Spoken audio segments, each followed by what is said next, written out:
Halo semuanya, saya Pak Willy, guru fisika SMA. Pada video kali ini kita akan belajar soal dan pembahasan TKA Fisika dengan materi gerak lurus yang akan saya bahas secara jelas, mendalam, dan tentunya seru ya. Tes TKA 2025 juga sudah di depan mata. Jadi ayo kita persiapkan diri bersama biar lebih siap sehingga nanti jadi percaya diri dan mantap dalam menghadapi ujian. Yuk kita mulai. Soal dan pembahasan TKA Fisika bagian yang ketiga mengenai gerak lurus. Soal yang pertama mengenai perpindahan. Soalnya dari UN 2016 ya. Seorang berjalan ke arah barat sejauh 5 meter, kemudian berbelok ke selatan sejauh 3 meter, dan setelah itu anak tersebut melanjutkan perjalanannya ke arah timur sejauh 9 meter. Maka perpindahan anak tersebut adalah berapa meter? Saya coba gambarkan terlebih dahulu dari gerak awalnya ya, dia ke arah barat ya, misalkan utara yang ke atas ya, berarti barat ke kiri ya. Kemudian dari sini dia berbelok ke arah selatan sejauh 3 meter ke bawah berarti. Nah setelah itu melanjutkan ke arah timur berarti ke arah kanan, jauhnya 9 meter seperti ini. Jadi titik awalnya ini dan titik akhirnya berakhir di sini ya. Pertanyaannya berapakah perpindahan?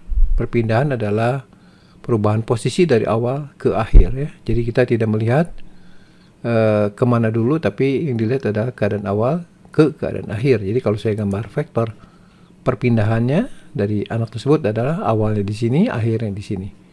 Jadi kalau kita tarik garis, inilah vektor perpindahan. Nah untuk menghitung berapa besar perpindahan atau berapa jarak dari sini ke sini ya, kita perlu tahu ini ya dan ini. Nah kita tarik garis bantu ya, ini 3 meter berarti ini juga 3 meter, ini 9 meter dari ujung ke ujung, ini 5 meter berarti ini 4 meter. Sehingga untuk mencari S itu mudah saja, kita gunakan Pythagoras saja dari 3 kuadrat dari sini ya dan 4 kuadrat dari sini. Sehingga kalau kita kuadratkan 9 tambah 16 ya, dijumlahkan 25. Jadi S-nya adalah akar 25 ya, plus minus 5 tentu saja kita pakai yang 5 ya, karena ditanya adalah besar perpindahannya dan arahnya ke sini. Di soal ini yang ditanya adalah nilai perpindahan saja. Jadi jawaban yang tepat untuk soal ini adalah yang A. Nomor 2 saya ambil dari soal Undip 2018 ya. Soalnya sebagai berikut. Dua buah benda 1 dan 2 bergerak bersamaan dari titik asal dengan posisinya sebagai fungsi waktu ditunjukkan pada gambar di bawah. Dapat disimpulkan bahwa selama geraknya benda 1 dan benda 2 seperti apa? Perpindahannya kedua benda sama, kecepatan rata-rata keduanya sama, jarak tempuh benda 1 lebih besar daripada benda 2. Gerak kedua benda adalah gerak lurus berubah beraturan. Oke, bagaimana kita menyelesaikannya? Saya gambar ulang ya. Jadi ini adalah grafik dari posisi ya terhadap waktu. Jadi ini benda 1 seperti ini, benda 2 seperti ini ya. Pertanyaan pertama, perpindahan. Oke, kalau perpindahan itu kan perubahan posisi dari awal ke akhir. Berarti posisi awal di sini, posisi akhirnya di sini. Jadi kalau saya gambarkan titiknya ada di sini awalnya dan akhirnya seperti ini. Jadi perpindahan itu adalah perubahan posisi. Jadi dari awal ke akhir. Ya tentu saja sama dengan nilai ordinatnya di sini. Absisnya T ya, ordinatnya X ya. Karena titik asalnya dari 0,0. Jadi kedua benda ya, baik 1 dan 2 memiliki perpindahan yang sama. Sehingga pernyataan ini kita tuliskan X1 sama dengan X2 ya posisinya. Jadi perpindahannya juga sama. Delta X1 itu sama dengan delta X2. Oke. Sekarang jadi yang pernyataan pertama itu ya betul ya, perpindahan kedua bendanya sama. Kemudian yang kedua mengenai kecepatan rata-rata. Kecepatan didefinisikan sebagai perubahan posisi atau perpindahan ya, itu terhadap waktu. Di sini perpindahannya sama, selang waktunya juga sama, maka tentu saja kecepatan rata-rata dari kedua benda itu juga bernilai sama. Jadi pernyataan kedua itu juga benar ya. Kemudian yang ketiga itu mengenai jarak tempuh. Oke, jarak tempuh.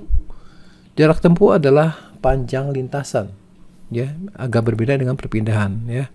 Kalau perpindahan kan dari sini ke sini dilihat posisi awal akhir, tapi kalau jarak kita mengikuti rutenya atau alurnya, sehingga jelas di sini ini kan yang satu itu lebih tinggi kemudian turun ke bawah, berarti panjang lintasannya itu lebih panjang dibandingkan yang dua.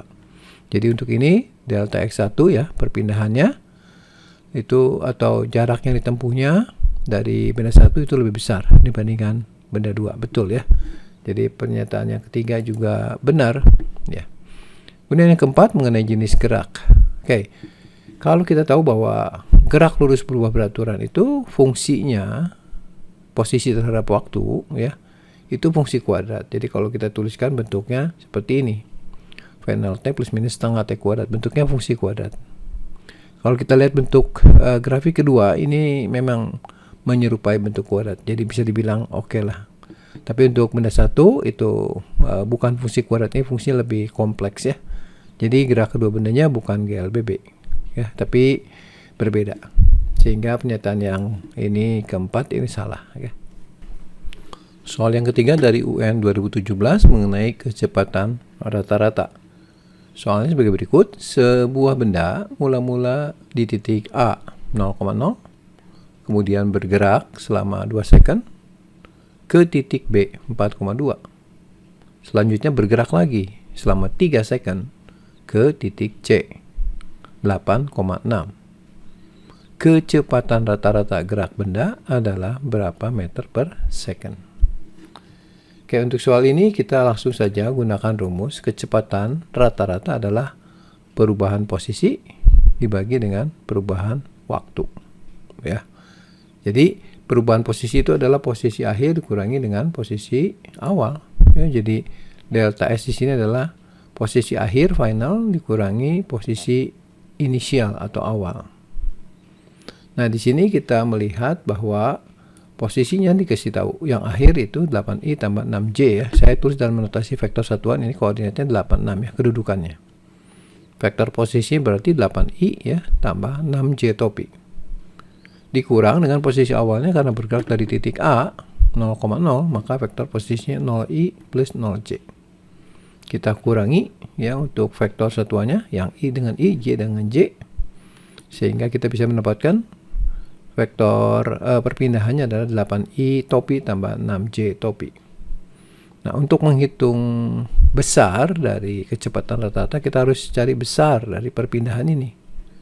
Ya, karena ini saling tegak lurus, maka kita cari dengan komponen-komponennya ya. Jadi besar vektor perpindahan adalah akar dari 8 kuadrat dari sini ya, tambah dengan 6 kuadrat dari sini.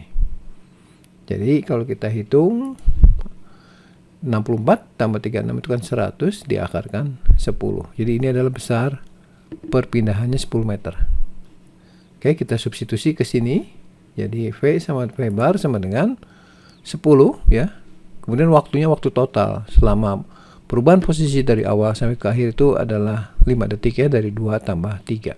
Sehingga kita isi delta T-nya atau selang waktunya adalah 5. Kemudian kita bagi saja 10 bagi 5 tentu saja 2 meter per second. Jadi inilah kecepatan rata-ratanya. Sehingga untuk soal ini jawaban yang tepat adalah yang C. Soal nomor 4 mengenai kecepatan rata-rata. Sebuah mobil bergerak menempuh jarak sepertiga perjalanan pertamanya dengan kecepatan 10 km per jam. Sepertiga perjalanan keduanya dengan kecepatan 20 km per jam. Dan sisanya sepertiga perjalanan terakhirnya ditempuh dengan kecepatan 60 km per jam. Kecepatan rata-rata mobil tersebut adalah berapa kilometer per jam? Baik, kita langsung saja gunakan rumus kecepatan rata-rata ya, yaitu V bar sama dengan S bagi T. S di sini adalah perpindahan ya, dan T adalah selang waktunya. Di sini perpindahannya satu bagian ya, tapi dibagi dalam 3 segmen kejadian ya. Saya misalkan saja jarak yang ditempuh totalnya S ya. Nanti T-nya kita pecah T1, T2, T3 dan masing-masing berbeda. Kenapa? Karena kecepatannya beda-beda meskipun jaraknya sama. Jadi saya nanti jabarkan seperti ini, S dibagi T1 tambah T2 tambah T3. Nah sekarang kita isi T1, T2, T3-nya ya. T1 adalah sepertiga perjalanannya, sepertiga S dibagi dengan kecepatannya 10 dari sini. Kemudian sepertiga perjalanan keduanya dengan kecepatan 20 dan sepertiga perjalanan terakhirnya dengan kecepatan rata-ratanya 60. Nah, dari sini berapa kecepatan rata-rata totalnya selama perjalanan S ini. Oke, kita bisa coret S-nya sini ya. Dan kita bisa sederhanakan yang bagian penyebutnya menjadi seperti ini. Pembilang 1 ya. Sepertiga bagi 10 sepertiga 30, sepertiga bagi 20 seper-60 dan sepertiga bagi 60 1/180. Oke, bagian penyebutnya kita samakan saja. Jadi per 180 ya. Nanti yang ini 30 bagian pembilangnya dikali 6 ya. Yang untuk yang ini pembilangnya kali 3 dan ini kali 1. Sehingga hasilnya 1 per ini 6 tambah 3 tambah 1 10/180 atau V barnya atau kecepatan rata-ratanya adalah 180 bagi 10 yaitu 18 km per jam. Sehingga untuk soal ini jawaban yang tepatnya adalah yang C. Soal nomor 5 mengenai laju gerak ya. Suatu partikel mulai bergerak melingkar dari A menuju B dengan kelajuan V. Kemudian dilanjutkan ke C dengan laju 2V. Dan akhirnya kembali ke A lagi dengan laju 3V. Laju rata-rata dari partikel adalah ya, jadi ini mulai dari A, kemudian ke B, B ke C, dan C kembali ke A. Dengan kelajuan yang berbeda-beda. Oke, ini kita akan selesaikan langsung menggunakan rumus kelajuan, tapi saya gambarkan terlebih dahulu ya, supaya lebih jelas. Jadi pertama dari A awalnya, bergerak B, yaitu menempuh sudut 90 derajat ya. Berarti sebenarnya dia menempuh 1/4 putaran. Kemudian dari B ke C itu 120 derajat, berarti 1/3 putaran. Dan sisanya adalah dari C ke A ya. Oke, kita tuliskan dulu ini 1/4 keliling ya, putaran keliling sama aja ya. Kemudian untuk yang B ke C itu berarti 1/3. Dan sisanya 1 dikurang 1/4 kurang 1/3 yaitu ini kan 7/12. Jadi sisanya adalah 5/12 keliling. Oke, sekarang kita tuliskan rumus laju. Laju adalah jarak dibagi dengan waktu ya. Nah ini jaraknya adalah jarak panjang lintasan ini. Jadi kita lihat ternyata jaraknya beda-beda ya. Dan waktunya juga berbeda-beda karena kecepatannya beda-beda atau kelajuannya beda-beda. Oke, kita tuliskan penjabarannya. S itu keliling ya karena satu putaran penuh ya. Kemudian T-nya kita pecah jadi 3 ya. Dan kita isi untuk T1 itu adalah 1/4K dibagi dengan kecepatannya atau kelajuannya ya. Sebagai berikut. Jadi 1/4K dibagi dengan V lajunya. V. Kemudian yang bagian kedua 1/3 keliling dibagi dengan 2 kali kelajuan. Dan sisanya 5/12K dibagi dengan 3V ya. Nah ini K-nya bisa kita coret dulu. Maka nanti kita bisa mendapatkan V. Oke, ini seperti yang tadi kita samakan penyebutnya dulu ya. Jadi bagian pembilang 1, bagian penyebutnya kita kalikan 1/4 dibagi V adalah 1/4V. 1/3 bagi 2V 1/6V dan 5/12 dibagi 3V 5/36V. Kemudian kita samakan penyebutnya jadi 36V ya. Di sini berarti kali 9. Yang ini kali 6 dan yang ini tetap 5 ya. Jadi 1/9 tambah 6 15 tambah 5 20/36V. Kemudian kita selesaikan 1 dikali 36V/20 atau kita dapatkan 1,8V. Jadi inilah laju rata-ratanya selama bergerak melingkar seperti ini. Sehingga untuk soal ini jawabannya yang benar adalah yang E-nya. Soal nomor 6 mengenai grafik dari perpindahan. Grafik perpindahan terhadap waktu dari suatu benda A dan B ditunjukkan seperti pada gambar ini. Ini perpindahan terhadap waktu, ini gerak A, ini gerak B, sudutnya 30 dan ini sudut B-nya 60. Rasio dari kecepatan benda A terhadap kecepatan benda B adalah berapa? Oke, saya coba gambarkan ulang untuk gambar posisi terhadap waktu ya. Ini yang A, ini yang B. Nah, jadi kalau kita perhatikan itu grafik A itu membentuk sudut seperti ini ya. Jadi dari sini ke sini ada perubahan S, yaitu perpindahan sendiri, dan perubahan waktu ya. Jadi kalau saya ambil segitiga ini S-nya, ini T-nya, ini ada sudutnya. Nah, seperti kita tahu bahwa kecepatan itu adalah tangan dari grafik posisi terhadap waktunya. Sehingga kalau kita ambil tangan theta dari sini, yaitu S per T, itu akan menunjukkan besar kecepatan dari gerak benda A ini.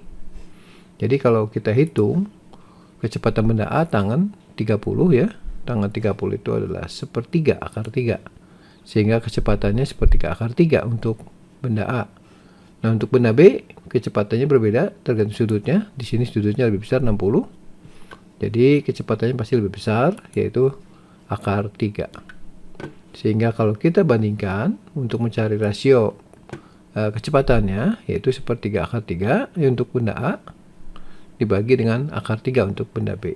Ini akar 3-nya bisa kita coret saja, sehingga kita bisa mendapatkan VA banding VB ya 1:3. Jadi jawaban yang benar untuk soal ini adalah yang C ini. Soal nomor 7 mengenai tabel dan grafik gerak lurus. Posisi sebuah benda yang bergerak lurus terhadap waktu dinyatakan pada tabel. Ini ada waktu dan posisinya ya. Tentukan grafik posisi terhadap waktu, grafik kecepatan terhadap waktu, dan grafik percepatan terhadap waktu. Oke, kita gambarkan dulu atau plot dari tabel ini ke grafik ya. Jadi di sini ada beberapa titik 0,2 di sini ya. Kemudian 1,4, 1,4 ya, dan seterusnya. Jadi kalau saya gambar seperti ini, kemudian saya lihat ternyata ini membentuk pola garis linear ya. Jadi kalau dihubungkan seperti ini. Jadi inilah posisi benda terhadap waktu. Fungsinya tertentu ya. Oke, jadi kalau kita mau cari kecepatan ya, kita bisa, atau cari persamaannya, kita bisa cari dulu kecepatan ya. Kecepatan itu adalah perubahan posisi ya, seperti tadi, dibagi dengan perubahan waktu. Jadi kalau kita tulis kecepatan adalah tangan tetanya, atau kita bisa isi ya, tangan kan depan dibagi dengan samping ini, sudutnya tetanya yang ini ya. Jadi ini selisih dari 14 ke 2 ya, yaitu 14 min 2, dan yang ini selisih dari 6 ke 0. 14 kurang 2, 12 dibagi 6 kurang 0, 6. Jadi kecepatannya adalah 2 meter per second. Nah, dari sini kita bisa tentukan persamaannya adalah S sama dengan S0 plus minus V kali T, ini karena GLB ya. S0 itu adalah posisi awalnya. Kita lihat di sini pada saat awal itu berada pada posisi 2. Sehingga nanti kita isi S0-nya 2, kemudian V-nya juga kita isi 2, dan ini tambah cepat ya, berarti kita pakai plus. Jadi persamaan akhir untuk posisinya adalah S sama dengan 2 plus 2T ya, atau 2T tambah 2. Ini adalah persamaan posisi untuk benda yang bergerak ini. Jadi sekarang kita akan menentukan grafik kecepatan terhadap waktu. Kita gunakan turunan ya, bahwa nanti kecepatan adalah dSdt ya. Jadi kita turunkan dari sini ddt dari 2T tambah 2. Turunan dari 2T tambah 2 itu ternyata konstan. Nilainya 2 meter per second. Jadi ini adalah fungsi kecepatan, sehingga kecepatannya dia konstan terhadap waktu ya, ciri khas GLB. Jadi kalau saya gambar seperti ini. Nah, bagaimana dengan grafik percepatan terhadap waktu ya? Kita gunakan percepatan adalah turunan dari kecepatan. Jadi ddt dari 2 ya 0 ya, karena konstan, fungsi konstan turunannya 0. Jadi kalau kita gambarkan grafik dari percepatan terhadap waktu, maka nilai A-nya 0. Jadi ada di garis sini ya, berimpit dengan sumbu T ini, atau kalau saya gambar seperti ini. Dan kita melihat bentuknya adalah konstan ya. Ini konstan tapi bernilai 0, ini konstan tapi bernilai tertentu. Nomor 8 mengenai grafik gerak lurus ya. Soalnya dari UGM 2008. Sebuah mobil bergerak lurus dipercepat dari keadaan diam dengan percepatan 5 meter per second kuadrat. Mobil tersebut kemudian bergerak dengan kecepatan konstan. Setelah beberapa saat, mobil mulai diperlambat dengan percepatan 5 meter per second kuadrat, sehingga berhenti. Bila kecepatan rata-rata mobil adalah 20 meter per second, dan waktu total untuk bergerak 25 detik, maka mobil tadi bergerak dengan kecepatan tetap selama beberapa detik. Ya. Oke, coba saya akan plot dulu ya dari data ini ya. Jadi mulai dari keadaan bergerak, dari keadaan diam ya, berarti 0 kecepatannya mencapai kecepatan tertentu. Nah, ini waktunya kita misalkan T mungkin ya. Atau nanti kita lihat dulu grafik secara keseluruhan. Jadi berikutnya adalah GLB. Setelah melakukan gerak percepat ini GLB, kemudian berikutnya bagian terakhirnya dia diperlambat dengan perlambatan yang besar, percepatan yang sama. Jadi grafik kemiringannya sama, tinggal dibalik aja jadi turun sekarang ya. Nah, sekarang kita tuliskan datanya. Kita misalkan saja dulu selama dipercepat tadi T ya. Karena percepatannya 5, maka pertambahan kecepatannya, nilai V di sini adalah 5 kali T ya. Jadi kalau saya tulis 5T di sini. Kemudian dia akan bergerak lurus beraturan ya dengan kecepatan sebesar 5T selama beberapa saat, dan itu yang diminta ya. Saya misalkan saja X ya, selama rentang waktu dari sini sampai sini. Kemudian dia diperlambat sampai berhenti, berarti waktunya sama dengan ini karena percepatannya sama. Kemudian ini kecepatan akhirnya 0, ini kecepatan awal yang 0 ya. Dan nilai T di bagian akhir ini adalah 25 second. Seperti ini. Nah, yang ditanya adalah bagian dari gerak lurus beraturan ya. Saya arsir dulu seperti ini. Nanti kita akan lihat berapa lama ya bergerak dengan kecepatan tetap, berarti berapa nilai X ini. Oke, kita akan coba cari ya. Saya akan lihat dulu di sini T tambah X tambah T itu adalah waktu totalnya. Jadi 2T tambah X adalah 25 ya. Kemudian kita gunakan rumus kecepatan sama dengan delta S bagi T ya. Kemudian kita isikan ya untuk delta S-nya itu adalah pakai prinsip luas ya. Kalau ada grafik kecepatan terhadap waktu, maka delta S di sini adalah luas dari ujung ke ujung. Ini bentuk segitiga ini sama dengan segi ini ya. Berarti sebenarnya kayak persegi dengan panjangnya X tambah T dan tingginya adalah 5T. Sehingga luasnya adalah X tambah T dikali 5T ya. Nah, ini dibagi dengan 25 waktu totalnya. Sama dengan kecepatan totalnya adalah 20 meter per second ya. Nah, di sini kita tinggal selesaikan ya. Kita bagi dulu mungkin ya ini, atau kita ganti dulu nilai X-nya. X-nya adalah 25 min 2T. Kita substitusi ke sini. Baru kita sederhanakan ya menjadi ini 25 dikurangi T yang ini. Kemudian di 5T dibagi 25 itu bisa dicoret 5-nya. Jadi nanti di sini 5 kali 20 100 ya. Sementara ini tinggal T. Jadi inilah persamaan yang terbentuk ya.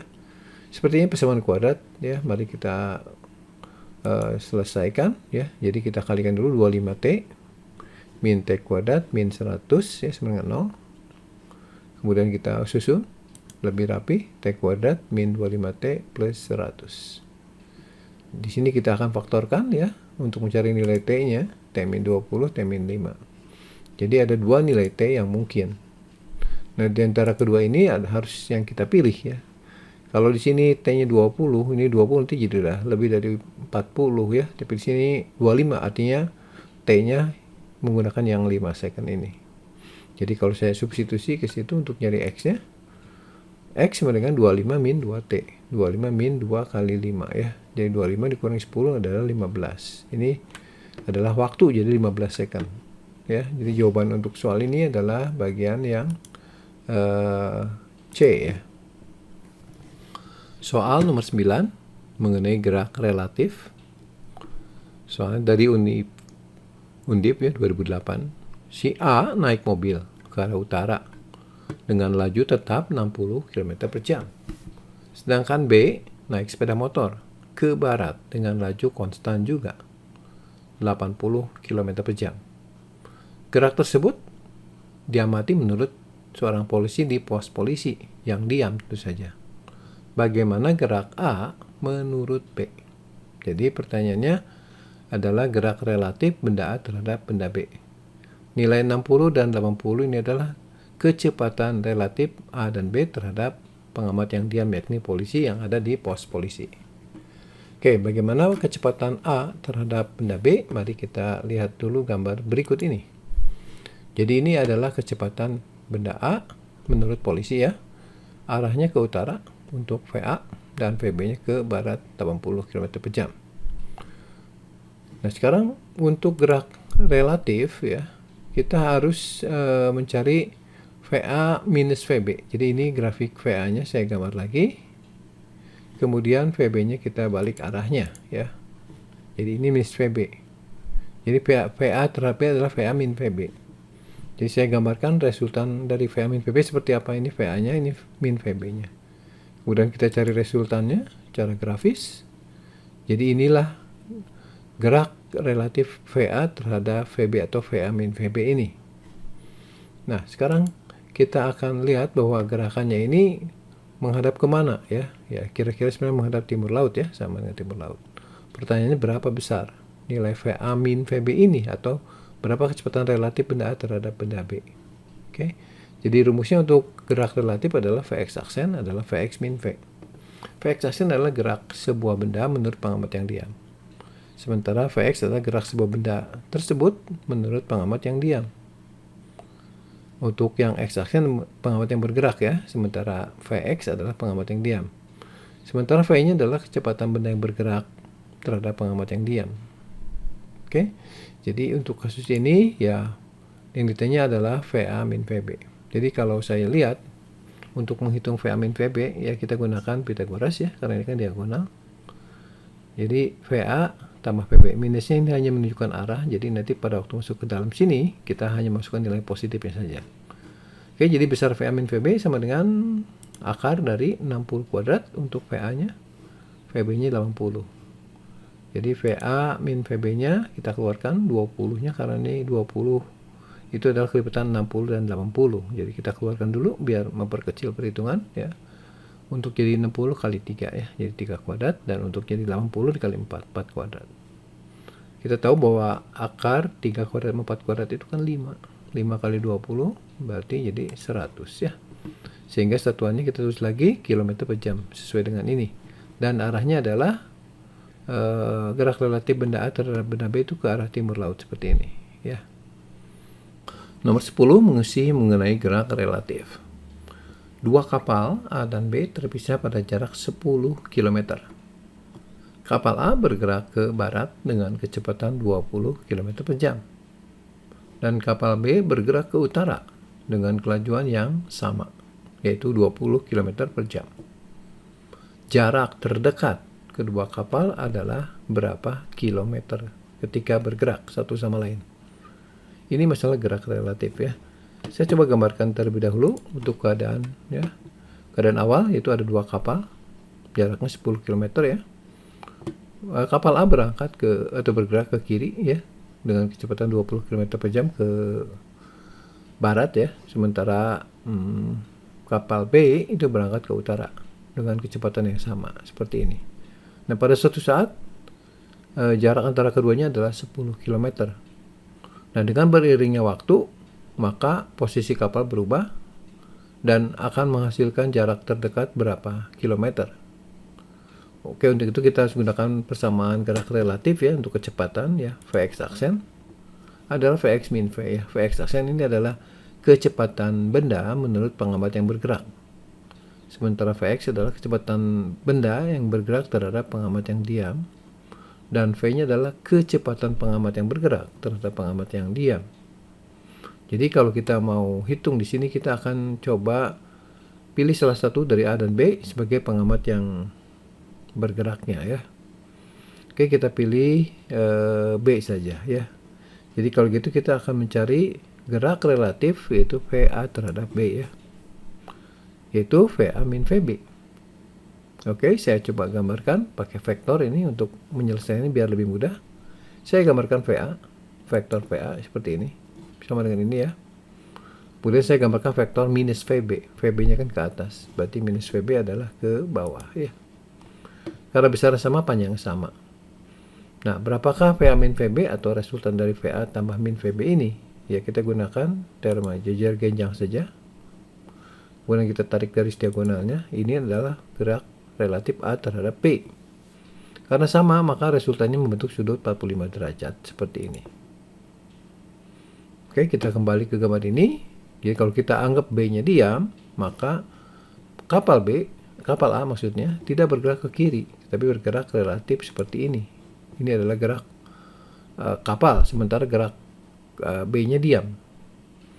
Jadi ini adalah posisi kapal sembarang waktu, sementara posisi B-nya diam. Jadi kalau kita mau cari jarak terdekat, itu seperti mencari jarak titik ini ke garis ini. Kita tarik garis tegak lurusnya seperti ini. Tegak lurus ya, ini jaraknya kita sebut D, dan kita akan mencari nilai D ini. Nah, kita lihat segitiga ini yang terbentuk, sisi miringnya 10 km, sudutnya 45, dan ini D-nya di depan sudut 45. Tentu saja mudah kita carinya, yaitu D sama dengan 10 km dikali sinus 45. Sin 45 kita tahu yaitu setengah akar 2. Jadi kalau 10 kali setengah akar 2 adalah 5 akar 2 ya. Jadi jawaban yang tepat untuk soal ini adalah yang D-nya. Demikianlah soal dan pembahasan TKA Fisika 2025 mengenai gerak lurus. Sampai berjumpa di video pembahasan berikutnya ya dalam seri TKA Fisika ini. Jangan lupa untuk subscribe, share, dan komen untuk menambah semangat saya. Dan nyalakan juga notifikasi ketika video terbaru saya sudah sampaikan. Sampai di sini, sekian dan terima kasih.